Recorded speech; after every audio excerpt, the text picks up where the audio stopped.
Social మీడియాలో కొత్త political party పుట్టుకొచ్చిందనమాట.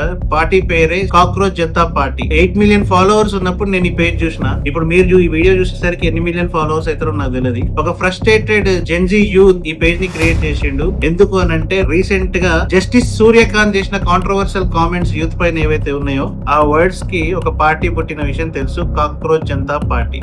Abhijit అనేటైనా ఈ పేజ్ ని క్రియేట్ చేసిండు. ట్విస్ట్ ఏంటి అని అంటే అభిజిత్ ఆమ్ ఆద్మీ పార్టీకి 2020 నుంచి 23 వరకు సోషల్ మీడియా మేనేజర్ గా పనిచేసిండు. అది కాకుండా ధ్రువ్ రాఠీ లాంటి వాళ్ళతో కాంటాక్ట్స్ ఉన్నాయి. అఫ్ కోర్స్ ఆయన పేజ్ కూడా 6 లక్షల ఫాలోవర్స్ ఉన్న ఫ్రస్ట్రేషన్ తో క్రియేట్ చేసేసరికి ఒక్కసారి ఇండియాలో ఉన్న యూత్ మొత్తం బగ్గుమని ఫాలో చేసింది. ఒక కాక్రోచ్ ఒక చెప్పు దెబ్బకో చేతి దెబ్బకో చచ్చిపోతుంది. అలా ఈ పార్టీ కూడా ఇదైతే నా ఇంటెన్షన్. ఎందుకు అనంటే ఇది ఒక ప్రొపగాండాతో చేస్తున్నారు తప్పితే యాంటీ సెగ్మెంట్ తప్పితే ఇంకో విషయం కాదు. వీడెక్కడో యుఎస్ లో ఉండి పేజ్ ఆపరేట్ చేసి ఇక్కడ ఉన్న ఇండియన్స్ ని యూత్ ని టార్గెట్ చేస్తే పని అవ్వదు. నువ్వు ఇక్కడ ఉండి ఆ పని చేయి, వర్కౌట్ అవుతుంది. మీరేమంటారు? కామెంట్.